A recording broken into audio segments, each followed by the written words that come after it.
I'm convinced, after 30 plus years now of marriage and family counseling, that there's fundamentally 5 ways to express love emotionally. I call them the 5 love languages. Love is something you do for somebody else, not something you do for yourself. Any relationship can be enhanced if we learn people's love language and we choose to speak it.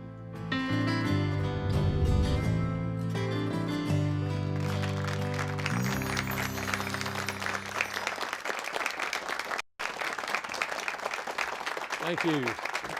Thank you.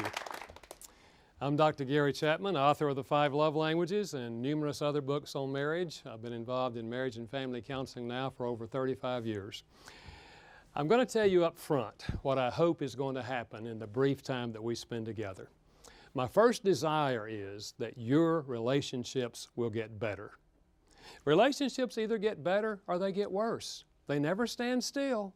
And I certainly hope that your relationships will not get worse. I hope they're going to get better. The second objective I have is that you will learn some things that you will find so helpful that you will want to share them with your friends and help them have better relationships. So our topic is the most important word in the English language and the most confusing word in the English language. I say that love is the most important word because if you look at our music, if you look at our literature, if you look at our movies, if you look at our religions, you will find that love is a central theme in all of them. But it's a confusing word because we use the word love in 1,000 ways. We say, for example, I love hot dogs. And then we say, I love my mother. I think there's a difference, hot dogs and mothers, but we use the same word to talk about 1,000 things. Now, I'm not going to discuss 1,000 ways in which we use the word love. I'm going to discuss only one way in which we use the word love, and that is love as an emotional need. I agree with Dr. Ross Campbell, psychiatrist, who said, inside every child there's an emotional love tank. And when the love tank is full, that is, the child genuinely feels loved by the parents, the child grows up normally. But when the love tank is empty, the child grows up with many internal struggles. And in the teenage years, the child will go looking for love, typically in all the wrong places. But I believe that adults also have a love tank. And if you're married, the person you would most like to love you is your spouse. In fact, if you feel loved by your spouse, the whole world looks bright. But if the love tank is empty and you feel like they don't love me, they wish they weren't married to me, the whole world can begin to look dark. So what we're going to talk about is how to keep the love tank full in a marriage, with children, and in all of our relationships. The question is, how do you communicate love so the other person will feel loved? I'm convinced, after 30 plus years now of marriage and family counseling, that there's fundamentally 5 ways to express love emotionally. I call them the 5 love languages. I want to share them with you and show you how they work in a marriage, and you will readily see how they work in other relationships. Love language number 1, words of affirmation. Using words to affirm the other person.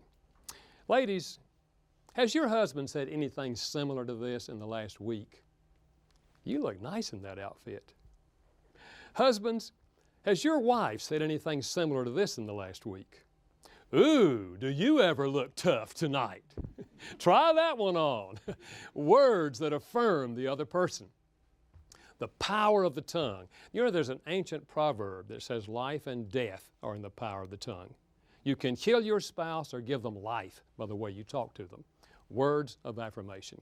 A second language is gifts. My academic background is anthropology, the study of cultures.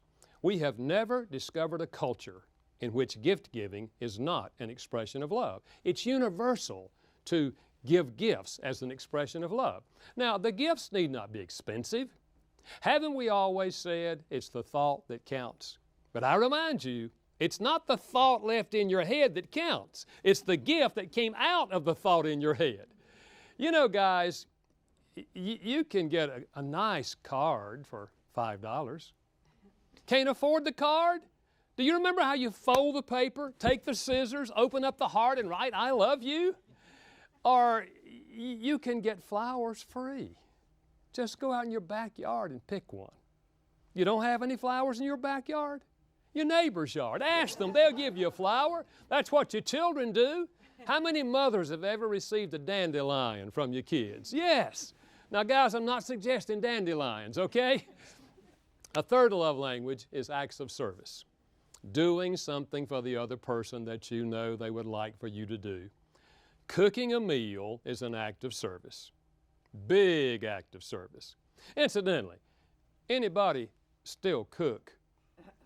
A few of you cook. Cooking a meal is an act of service. Washing dishes is an act of service. Who does that at your place? Yeah, getting white spots off the mirror, vacuuming the floor, washing the car, mowing the lawn. Anything that you know the other person would like for you to do. Acts of service, a powerful communicator of love. Number 4 is quality time, by which I mean you give the other person your undivided attention. I don't mean sitting on the couch watching television. Someone else has your attention. I'm talking about sitting on the couch with the TV off, looking at each other and talking. Do you all have couches? What do you do with those things? Have you ever tried this? Sitting on the couch with the TV off, looking at each other. It can be scary at first. And talking to each other. Are the two of you taking a walk down the road, just talking with each other? Or going out to eat, assuming you talk with each other? Incidentally, have you noticed in a restaurant, you can almost always tell the difference between dating couples and married couples. Dating couples will look at each other and talk. Married couples sit there and you'd think they went there to eat. If I sit on the couch with my wife and give her 20 minutes looking, listening, interacting, I have given her 20 minutes of my life, and she has done the same for me. It's a powerful communicator when you give someone your undivided attention. Love language number 5 is physical touch. We've long known the emotional power of physical touch. That's why we pick up babies and hold them and kiss them and cuddle them. And long before the baby understands the meaning of the word love, the baby feels love by physical touch. Now, in marriage, I'm talking about holding hands. I'm talking about kissing. I'm talking about embracing. I'm talking about the whole sexual part of the marriage. I'm talking about arm around their shoulder. Or driving down the road, you just put your hand on their leg. Or you're sitting around the house and they walk by and you just trip them. I'm kidding. Physical touch is a powerful communicator. Now, listen to me very carefully. Out of the 5 love languages, each of us has a primary love language. We can receive love in all 5 languages, but one of them speaks more deeply to us than the other 4. If you had to give up one, you'd give up this one or this one, but not this one. That's the one that really makes you feel love. That is your primary love language. It's very similar to spoken language. Every one of us grows up speaking a language with a dialect, okay? I grew up speaking English, Southern style, but everyone grows up speaking a language with a dialect, and that's the one you understand best. The same is true with love. Now, once in a while, someone says to me, I don't know, Gary, I think 2 of those are just about equal for me. And my response? Fine, we'll give you 2 love languages. We'll call you bilingual. But most of us have a primary love language, a secondary love language, and then the other 3 fall in line under that. In marriage, almost never does a husband and wife have the same love language. It happens, but not very often. And by nature, we speak our own language. We do what would make us feel love. For example, here's a young gal who grew up in a home where she didn't feel much love from her father. But every morning her father would say, I love you, honey, have a good day. Words of affirmation. But if she didn't feel love, then words of affirmation was not her love language. So she's married now, but she doesn't feel loved by her husband. But if she says to him, I just feel like you don't love me, he will likely say to her, don't love you? What are you talking about? That's the first thing I say every morning. And every afternoon when I come home, that's what I tell you, I love you. What do you mean I don't love you? But you see, her love language may be acts of service. If so, what she's feeling is, You know, I'm tired of I love you, I love you. If you love me, why don't you do something to help me around here? Look at you watching television while I work. What's this all about? You see, she doesn't feel loved even though he is sincere. I believe there are literally thousands of couples who are as sincere as they can be. They are loving each other, but they're not speaking the right love language. And consequently, the love tank is empty. Now, what if the love language of your spouse is something that doesn't come natural for you?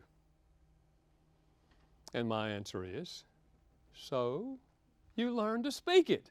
My wife's love language is acts of service. One of the things I do for her is vacuum the floors. Now, you don't know me well, but I want to ask you, do you think that vacuuming floors comes natural for me? My mother made me vacuum all through junior high and high school. I couldn't go play ball on Saturday until I vacuumed the house. In those days, I said to myself, if I ever get out of here, one thing I'm not going to do, I am not going to vacuum floors. You could not pay me enough to vacuum floors. There's only one reason I vacuum floors. L-O-V-E. You see, when it doesn't come natural, it's a greater expression of love. My wife knows every time I vacuum the floor, it's nothing but 100% pure, unadulterated love, and I get credit for the whole thing. You see, I don't vacuum floors for me.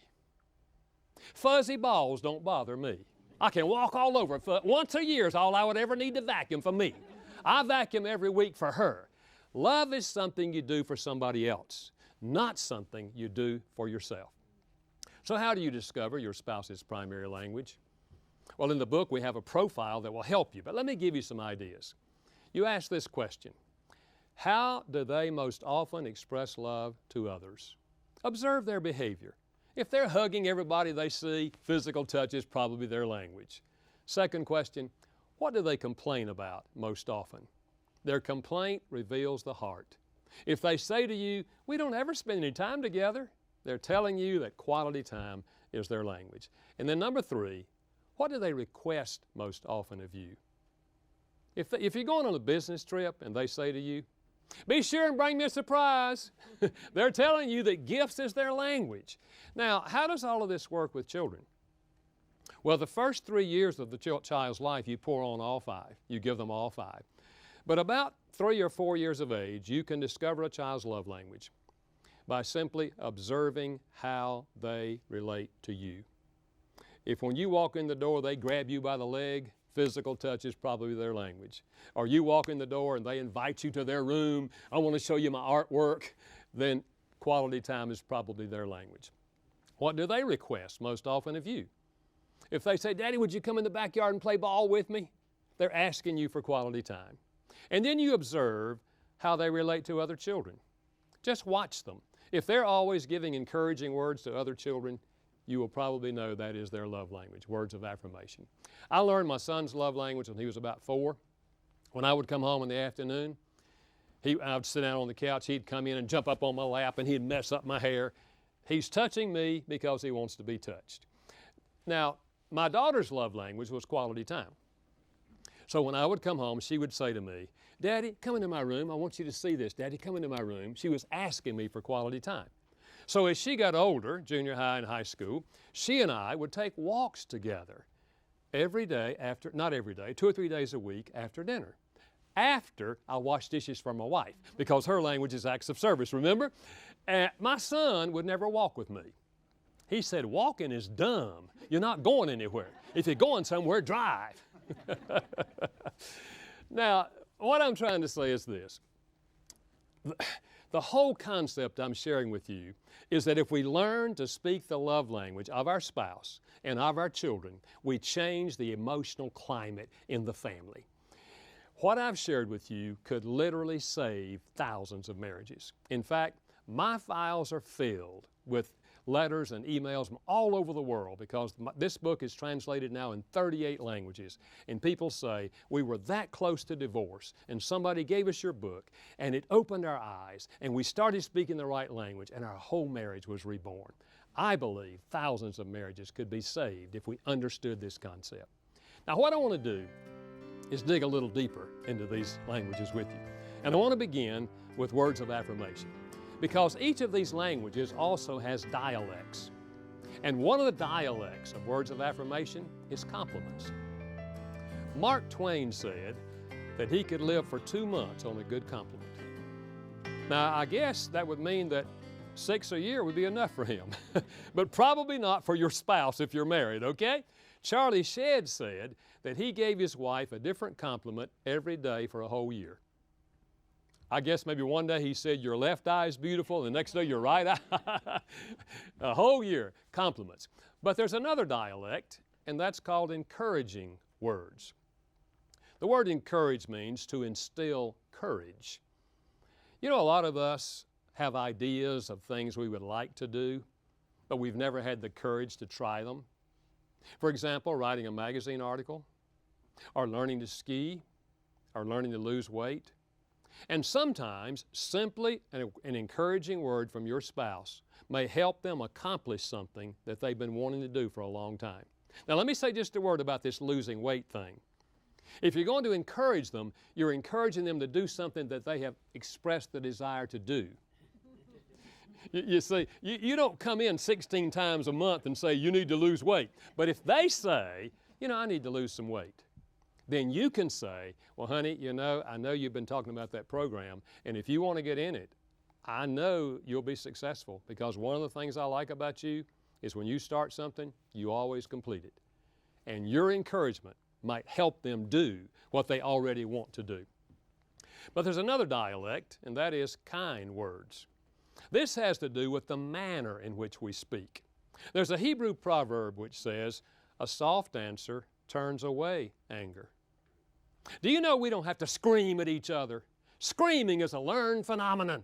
It can be unlearned. You can say anything you want to say softly. You can even say negative things softly. You can say, honey, I really felt hurt tonight when you didn't volunteer to help me. So you're sharing something that's painful, but you're sharing it in a positive way, in a loving way. Love is kind. And then love makes requests, not demands. Love says, honey, you know those apple pies you make? Would it be possible for you to make an apple pie this week? I love your apple pies. Love doesn't say, hadn't had an apple pie since a baby was born. Don't guess I'm going to get any more apple pies for 18 years. Now, doesn't that motivate you? If you had a pie, you'd throw it at him. Love says, honey, you know what I would like? You know what would make me happy? Love makes requests, not demands. You see, when you request something of your spouse, you bring in the element of choice. You're simply giving them information. If you wanted to do something that would be helpful for me, here's something that would be helpful. So you're giving them information. But love is always a choice. We don't demand things of our spouses or anyone else. We simply give them information. Now, what if this love language, words of affirmation, is very difficult for you? You didn't receive words growing up, and so they're very hard for you to give words. Let me give you some ideas. Make a list of some things you like about your spouse. It may be a short list, it may be a long list, and then write a sentence about each one of those things. And stand in front of the mirror and read those sentences. Then pick one, walk in the room where your spouse is, and simply say it. You can run if you want to after you say it. Just say it and run. But the next time will be easier, and the third time will be even easier. Another idea is get you a notebook and write down affirming words you hear other people say. Or when you're reading a magazine article or a book, write down the words you read in the magazine or the book, and keep you a list of these words and say them in front of the mirror until they become comfortable. And then you go share them with your spouse. Or you could write a love note. For some people, writing words is easier than speaking words. And so you might try that in the beginning. Write the words, and then you later come to say the words. Words of affirmation is a powerful communicator of love. And when you speak it, you give life to your spouse. But I want to challenge you, if this is your spouse's primary language, give them heavy doses of words of affirmation. And if it's not their primary, you can still sprinkle in words of affirmation. None of us object to receiving words that affirm our worth. It's an expression of love. Well, let's review. We said that fundamentally there are 5 ways to express love emotionally in a marriage relationship or to children or any other relationship, and that every one of us has a primary love language. And if you want to be successful in filling the love tank of the other person, you have to learn to speak their love language. Now, we've dug a little deeper with words of affirmation. Now we're going to dig deeper with quality time. Quality time, giving the person your undivided attention. You know, there are some men who believe that they can watch television, read a magazine article, and hear everything their wife says. And actually, they can, but that is not quality time. Quality time, the TV is off, the magazine is down, you're looking at them and giving them your undivided attention. I remember a couple who came to me some years ago, and they walked in together, and the wife said to me, "Dr. Chapman, we want you to know up front that we don't have any money problems. We've read that money's a big problem in marriages, but we don't have any money problems. We've both worked through the years, and our house is paid for, and we don't have any money problems. And we want you also to know that we don't argue with each other. We don't believe in arguing. We've seen our friends argue. We don't believe in that." And I'm beginning to think, is this woman coming in here to give me a progress report on our marriage? Sounds pretty good to me. And then she said, "The problem is, Dr. Chapman, I just don't feel any love coming from him." She said, "It's like we're roommates living in the same house, and it's just dead." Well, I looked at him and he said, "I don't understand her. I do everything I know to do to make her feel loved, and yet she sits there and tells you what she's been telling me. She doesn't feel loved." He said, "I don't know what else to do." I said, "Well, what have you been doing?" He said, "Well," he said, "I come home before she does and I start the evening meal. I have it ready most days when she gets home." And he said, "After it's over," he said, "if I don't have a meeting, I wash the dishes." And he said, "Every Saturday I wash the car and I mow the lawn." And he said, "I help her with the laundry," and I'm beginning to wonder, what does this woman do? And he said, "I do all these things to show her that I love her, and yet she sits there and tells you she doesn't feel loved." And he said, "I don't know what else to do for her." Well, I came back to her, and she said, "Dr. Chapman, he's right. He does all those things. He's a hard-working man." She said, "But Dr. Chapman, we don't ever talk. We haven't talked in 30 years. You understand what's going on? The woman is dying for quality time, and he's giving her acts of service. I believe there are thousands of couples just like that. Now, many people have trouble with this language, quality time. They can talk on the run, but they have difficulty with quality conversation. And that's the dialect this woman is asking for, quality conversation. So let me suggest to you that if this is your spouse's language, you set a time to talk, a daily sharing time in which you share with each other a minimum of 3 things that happen in your life today and how you feel about them. Don't forget the feelings. It's just a minimum, a daily sharing time with your spouse. And remember, when you're talking with your spouse in quality conversation, you maintain eye contact. You don't look at the floor or the ceiling. You look at them. And don't be doing anything else. Put everything else aside. Also observe their body language. If their fists are clenched, or if there's tears coming to their eyes, it means they're really serious or they're really hurting. And don't interrupt them. You know, one research project indicated that the average person will listen 17 seconds before they interrupt and give their idea. And when you interrupt, you say to them, what you're saying is not important. Or you're saying, I got it, let me tell you how to fix it. Don't interrupt, listen to them. And then recognize that there are personality differences when it comes to talking. I like to think that there are 2 types when it comes to talking. One is the Dead Sea. You know, the Jordan River flows into the Dead Sea and it goes nowhere.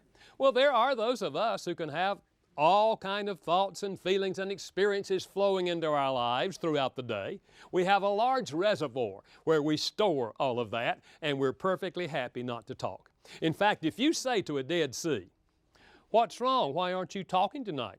A Dead Sea will say, "Nothing's wrong. What makes you think something's wrong?" And they're being perfectly honest. It's just that they are content not to talk. On the other side is what I call the babbling brook.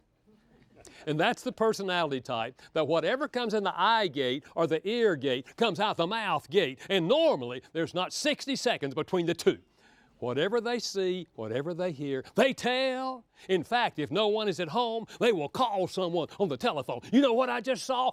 And if they can't get someone on the telephone, they talk to themselves. And usually the Dead Sea will marry the babbling brook. So what I'm saying is this: if you're married to a Dead Sea, they will never become a babbling brook. And if you're married to a babbling brook, they will never become a Dead Sea, but we can move toward the center. The Dead Sea can learn to talk more. The babbling brook can learn to slow the flow and ask more questions. Any couple can have good communication, good quality communication. But there's another dialect of quality time, and that is quality activities. Planting flowers together, going to a ball game together, or walking through the old neighborhood where one of you grew up and asking questions. What are some of your memories from your childhood that were pleasant? Do you have any painful memories from your childhood? You know, that kind of experience, walking through the neighborhood, can bring out things you've never heard before about them. It touches emotions, and you're likely to have an activity, but you're also likely to have conversation. Or you can ride bikes together, assuming you both like to ride bikes. Or go on a picnic. Or in the winter, you can go ice skating. The important thing is not what you're doing. The important thing is you are doing it together. Now, if your spouse complains, we don't ever spend any time together.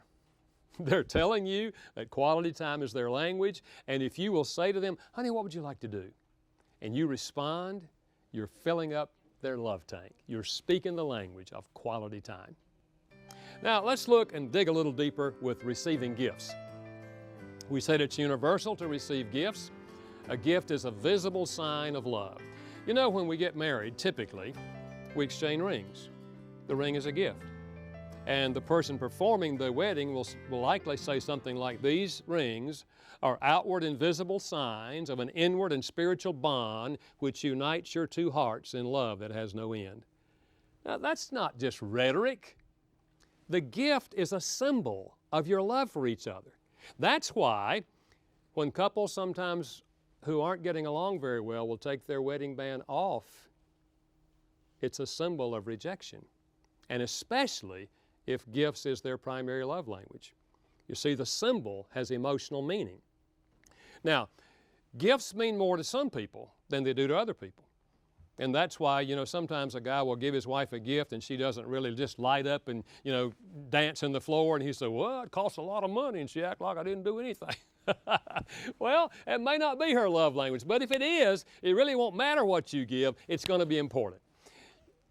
We said earlier it's the thought that counts, but it also helps if you will recognize that there are certain kinds of gifts that she really appreciates more than other kind of gifts.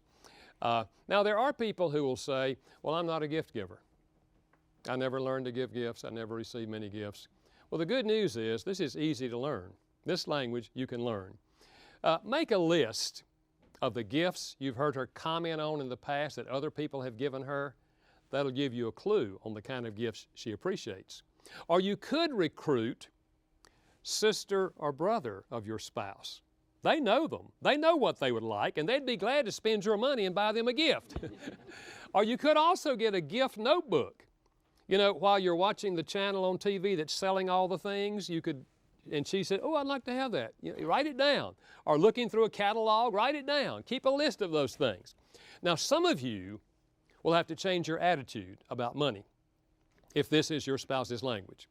You know, there are spenders and there are savers. And spenders will have no difficulty buying gifts, but savers will. Because to them, they're saying, well, I don't buy myself gifts. Why should I buy them gifts? You know? Well, the fact is you do give yourself gifts. If you're a saver, and so you're saving and investing money, you're giving yourself the gift of self-worth and security. But you're not giving your spouse the gift of love. Look at it this way. Giving a gift, if this is your spouse's language, giving a gift is an investment in your marriage. It'll be one of the best investments you've ever made. But there's also the gift of presence. your physical presence, and particularly in times of celebration and crisis. I remember the wife who said to me, "My husband loves softball more than he loves me." And I said, "Why would you say that?" She said, "Because when our baby was born, as soon as the baby was born, he left to go play softball. He loved softball more than me." You see, his presence there in that moment of celebration meant a lot to her. Now, his story was, "I just wanted to tell the guys that I had a baby." Well, I understand that, but presence was important to her. If your spouse calls you on the phone when you're out of town and they say, "I just got news that my mom is at the point of death," or some family member is really, really sick, don't ask, "Do you want me to come home?" You just say, "Honey, I'll be home as soon as I can get there." They will never forget the gift of your presence. On the other hand, if you don't come home, they'll probably never forget that either. The gift of presence, it's powerful. Now let's look at acts of service. Doing something for the other person that you know they really would like for you to do. Again, the old saying is, actions speak louder than words. And that's true for some people. Not all people. It's not true for me, for example. Words speak more deeply to me than actions. I'd much rather hear my wife say how great I am than to do something for me. But for my wife, acts of service is her language. It's actions speak louder than words from her. I can say to her, "I love you, I love you, I love you," and she'll say, "I'm sick and tired of it. I love you, I love you. Do something." So acts of service speaks louder to her. Now, a part of our problem in speaking this language is stereotypes. Sometimes the society has men stereotyped certain things they do and certain things women do. And sometimes it's your mother and father who gave you a pattern. And so, some of us grow up with ideas of men don't wash dishes or women don't mow the lawn or whatever. And I'm not trying to change stereotypes. That's not my purpose. My purpose is to help us love each other. And I'm going to tell you this, no matter what the stereotype is, if my wife's love language is acts of service and washing dishes is one of her dialects, I'm going to wash the dishes. Why? I want to live with a happy woman. So what I'm saying is we might have to break the stereotypes, but we can do it. And giving information about what would be meaningful to you is really important for your spouse, because they could spend a whole day painting a bedroom where you wanted them to be planting the bushes. So I'm painting the bedroom thinking I'm doing a great act of service for my spouse, and she's thinking, that could have waited. I wish this is the time to do the bushes. So you need to give them information. In fact, I've suggested to people that you make especially if this is the love language of your spouse, let them make a list of 10 things that they would like for you to do. 10 things that would really speak love to them, and put them in order of priority. Number 1 is most important, down to number 10. That way, they will be working on number 1 instead of working on number 10. It's just good information to give your spouse. Now, we're talking here about major projects, painting and shrubs and cleaning the garage and those kind of things. But also, there are daily acts of service and there are weekly acts of service. So it would be a good idea if you made a list of 2 or 3 things that you would like for your spouse to do every day, such as taking out the trash or walking the dog or changing the baby's diaper or, something that would be meaningful to you, and maybe something every week that they could do for you. Now, I know that some of these things are hard for certain people because they're just not geared this way. But again, we can learn to do that. I told you my wife's language is acts of service. I vacuum floors, not for me, but for her. And if that didn't make her feel loved, I wouldn't vacuum floors. I'd be doing something else. You remember the couple I told you earlier who came in and had no money problems and no arguments? Let me give you the other side of that story. I said to him, I'd like to change the subject. Could you tell me what would be an ideal wife in your mind? And he said, you really want to know? And I said, yeah, tell us. He said, I've dreamed about this. He said, what would be ideal? That she would come home and fix dinner for me, and then she'd wash dishes, and then she'd sew the buttons on my shirt. And his wife broke in and said, I'm not believing you. You told me you like to cook. He said, darling, I don't mind cooking, but the man asked me what would be ideal. You see, I knew the man's love language. Why was he doing all those things for her? That was his love language. So, and when the couple finally got it, he said to me, you know, I wish I'd have known this 20 years ago. I could have been sitting on the couch talking to her instead of doing all this stuff.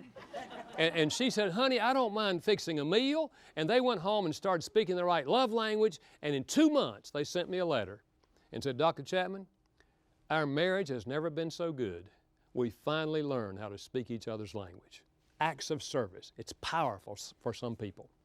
And then there's physical touch. This is the one the guys have been waiting for. A lot of the guys say, oh, that's my language, physical touch. But they're thinking sex.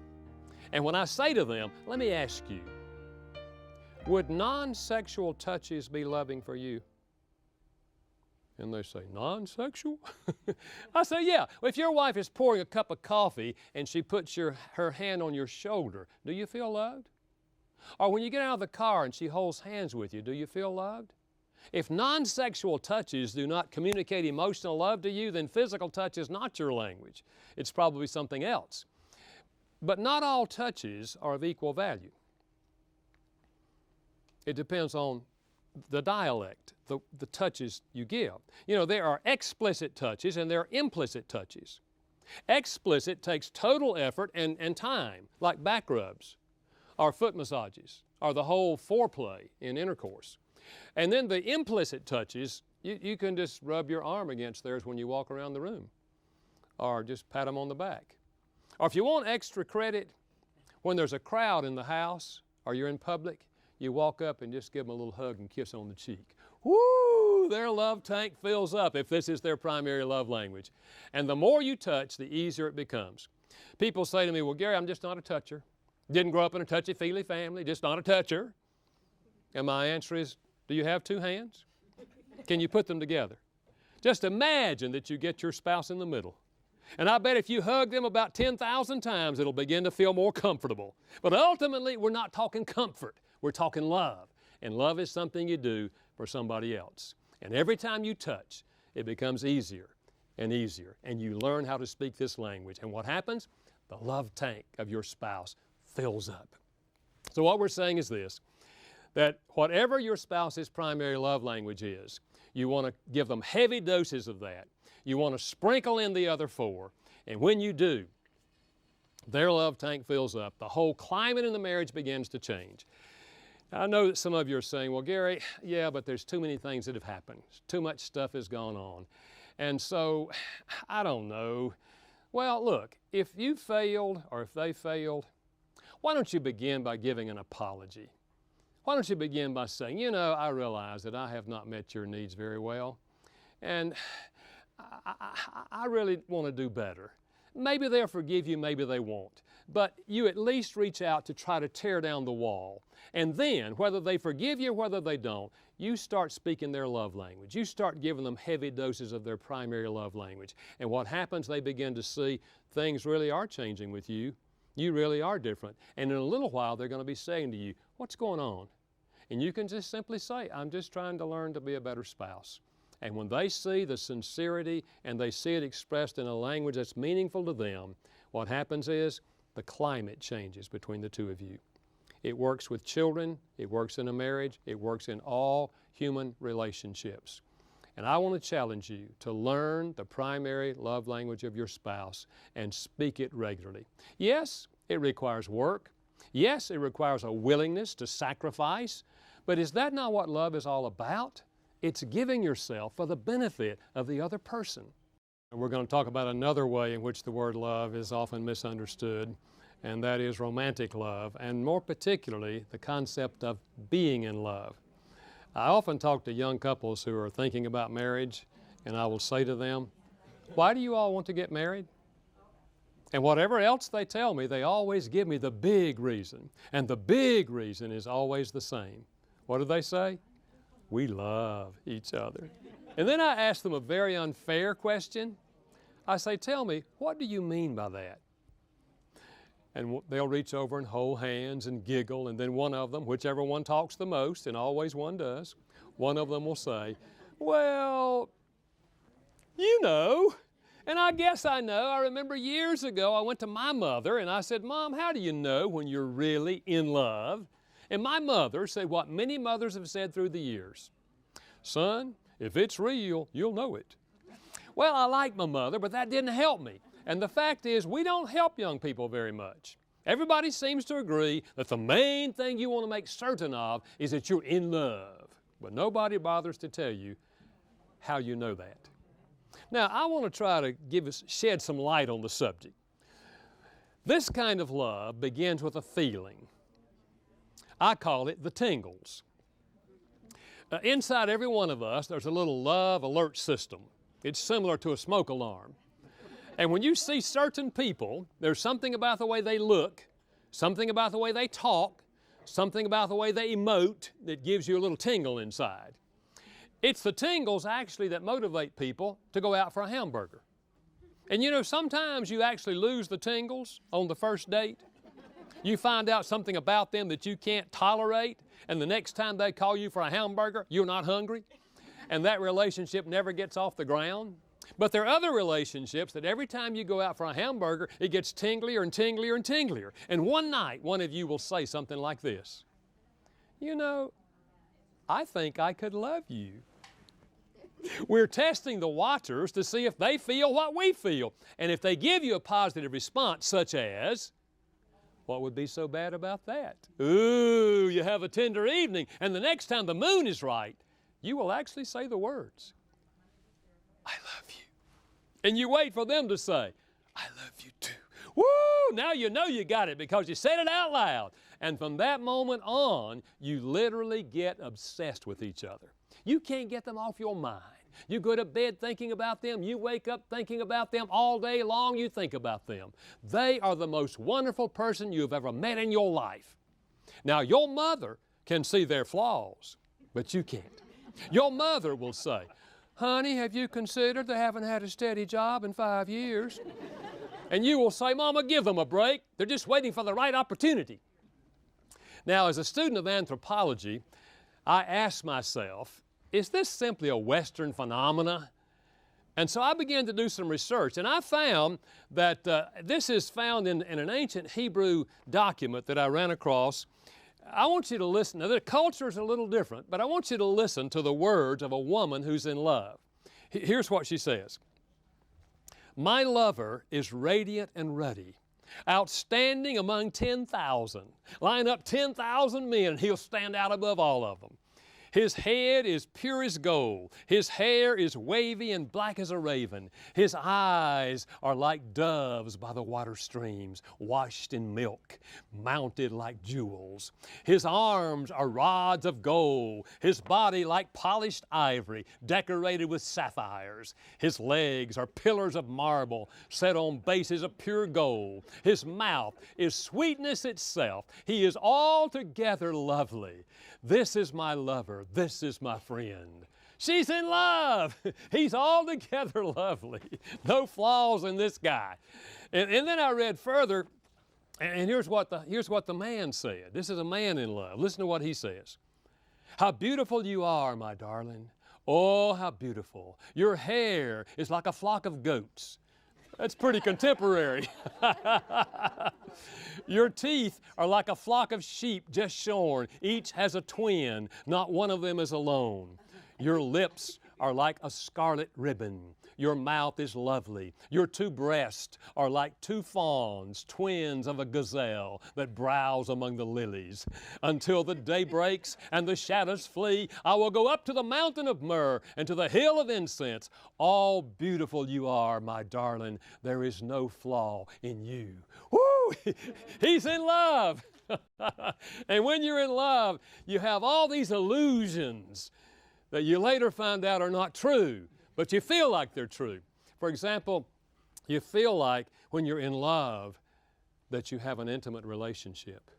You really, really, really feel like you have an intimate relationship. And later on, you wake up to realize we hardly know each other. And it also gives you the illusion that it's going to last forever. You're going to be this happy forever. And it blinds us to our differences. That's why I say to young couples, you know, when they're thinking about marriage, what kind of music do you listen to? I remember the wife who came back 18 months after marriage and said to me, he listens to that dumb Western country music all day long. It drives me up the wall. Well, don't you think she could have found that out before they got married? So what kind of music do you listen to? What are your values? You know, what kind of grades did you make in school? All these things are important. But this in love thing blinds us to all of those things. And the euphoria leads us to wrong conclusions. You know, we've studied this in love thing now, done long-term studies, and we've discovered that the average lifespan of the in love obsession is 2 years. Some a little longer, some a little less, average 2 years. And we come down off the high. Well, let's be thankful for that. If we didn't come down, you'd have to close down business, industry, education. You can't get anything done. You in love? Being in love is next door to being insane. If you're in college and you fall in love, your grades are going down. You got a test on the War of 1812. Who cares about the War of 1812 when you're in love?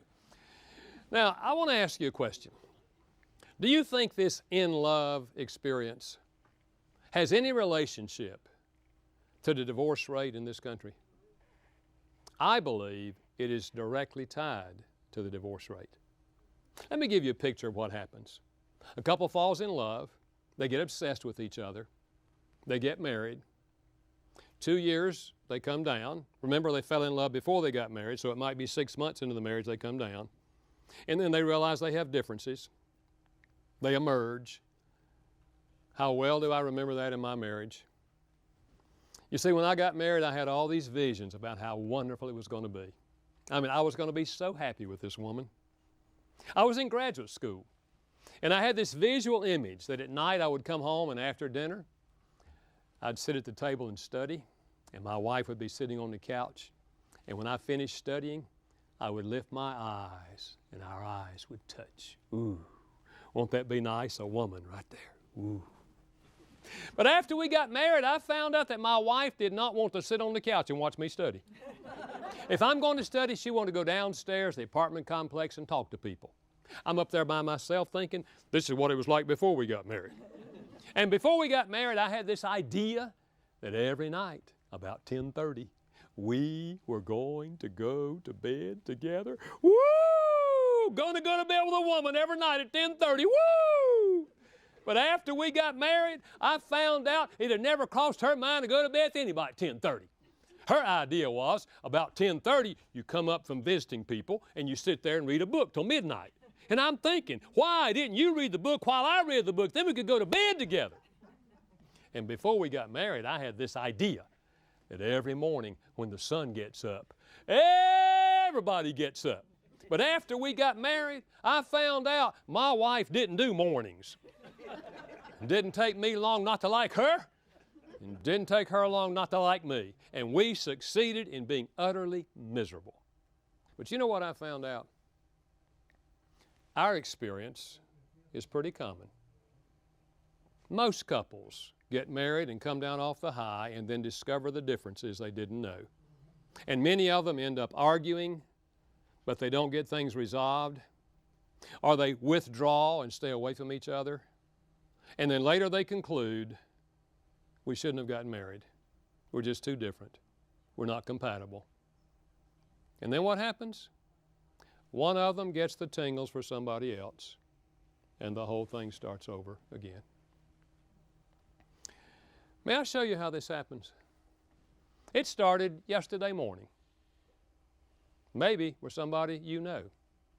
Their marriage is not going well. They've lost the tingles. They've argued. Maybe they've just stopped arguing now. They're just living in the same house. But yesterday morning, the husband went to work. Could have been the wife just as easily. 8:30 yesterday morning, he did what he does every morning. He went to get his coffee. But yesterday, when he was getting his coffee, this lady walked up to the coffee pot and said to him, "Good morning."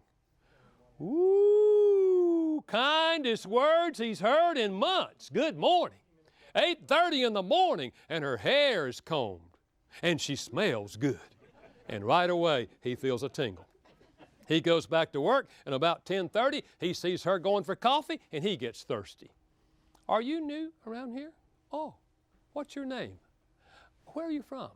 Oh, you know my friend, he used to work over there. A little coffee pot conversation, and the next few days he will arrange for a few more coffee pot rendezvous, and if he thinks that she might be feeling what he's feeling, he will say to her, how about lunch someday? And so they have lunch, and on the first lunch he tells her what it's like at his house, just so she knows where he's coming from, married but unhappy. And then the next lunch she tells him her story. Every woman has a story, a history. And then they start having lunches regularly and sharing about life. And 2 months down the road he says to himself, man, I feel closer to this woman than I do my wife. We've been married 15 years. I don't have anything else to say to her, but it's easy to talk to this lady. It's like we're on the same wavelength. And then he will say to her, I know a really nice place for dinner if you would ever be interested. And if she is, he will take her to a nice restaurant. I mean one that has fresh flowers and candles on every table. I'm talking nice restaurant. And many times after that first dinner, they will have an after-dinner rendezvous. Ooh. And a few more dinners and a few more rendezvous, and he is saying to himself, oh, I don't know how my mother's going to handle this. And if he has children, he will say, I don't want to hurt my kids. That's the last thing I want to do is hurt my children. And then he will say, but you know it couldn't be good for the kids to be in our marriage and see the way we treat each other. You know that couldn't be good for the kids. And 2 months later, he leaves his wife and goes off with this lady. Why? Because he lost the tingles here. In fact, I'll tell you what he'll say at that point. I don't think we ever loved each other. We were too young. We didn't know what we were doing. It really should never have happened. Oh, but this lady, she's a 10. Now, his friends can see her flaws. His friends will say, George, have you considered the woman's been married 7 times before? And George will say, give her a break, man. She married losers. I'm going to make the woman happy. She deserves to be happy. But you see, George doesn't know that 2 years he'll come down off the high. And he will discover why 7 other men left her. And she will discover that he's not Mr. Perfect, and the whole thing starts over again.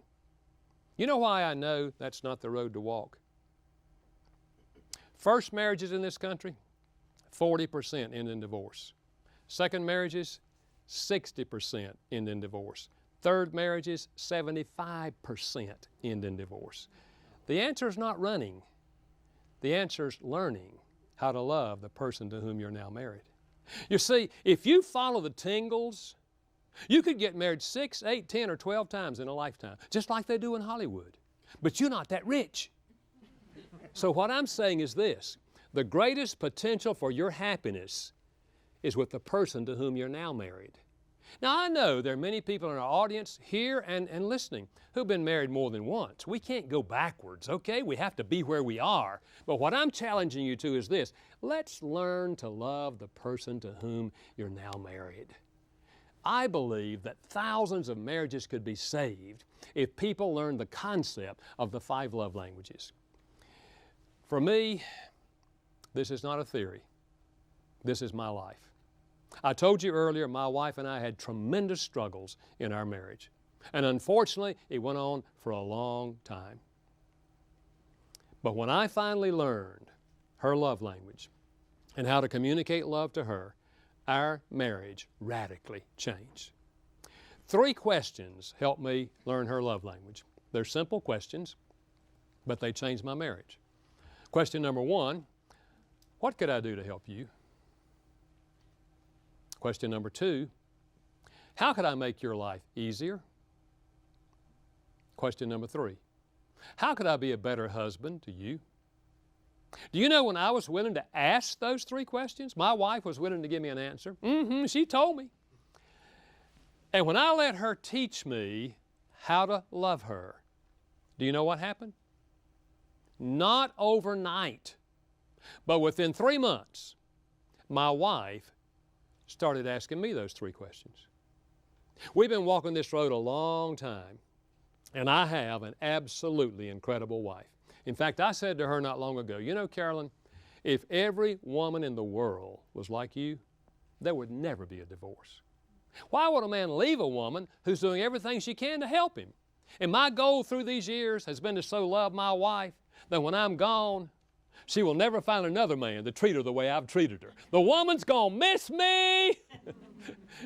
And you know what I believe? I believe this was what marriage was designed for. Listen, marriage was never designed to make people miserable. Marriage was designed for the husband to learn to live and love and serve his wife, and her to live and serve him. And what happens when you do this, you both become winners. You see, in the early days of our marriage, we were both losers. I shot her, she shot me, we stayed wounded most of the time, we resented each other, but whenever we started loving, and you see what happens, love stimulates love. When I started loving her in the right love language, she responded to that. Love is the most powerful weapon we have to change a marriage. You understand what I'm saying? The potential to change the world is in what I've shared with you. If we can learn in our marriages to love our spouses and love our children in the right love language, we can change the climate of marriage and family in this country. And I want to challenge you to be a part of the solution and not a part of the problem. Love is the most powerful weapon we have for good, and it will help us transform marriages and families. So I'm challenging you to learn the primary love language of your spouse. Give them heavy doses of that. Sprinkle in the other 4 for extra credit. And what happens is you both live with a full love tank. And when you do the same thing with your children, heavy doses of primary, sprinkle in the other 4, they come to adulthood knowing how to speak all 5 languages and knowing how to receive love in all 5 languages. That is the healthiest child, is the one who comes to adulthood knowing how to speak all of these languages. You see, most of us did not grow up receiving love in all 5 languages. Most of us got 1 or 2 or 3. And as adults, we have to learn them.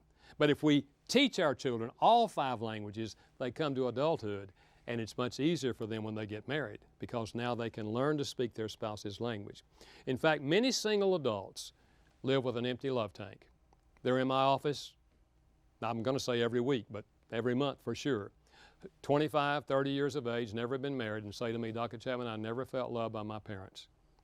Did the parents love them? My guess is yes. The problem? They never expressed love in a language that child felt. So now they've come to adulthood, still feeling unloved by their parents. Love has the power to change all of that. I've said to those single adults, would you be willing to love your parents in the right language and see what happens? And over again, I've seen them reach out and bridge a gap and speak the love language of their parents. And I've seen their parents warm up and reciprocate. Any relationship, marriage, family, any relationship can be enhanced if we learn people's love language and we choose to speak it. My hope is that our time together will help all of us here in the studio and our watching audience to respond to the significant people in your life with love. Nothing has the potential to change the world like love.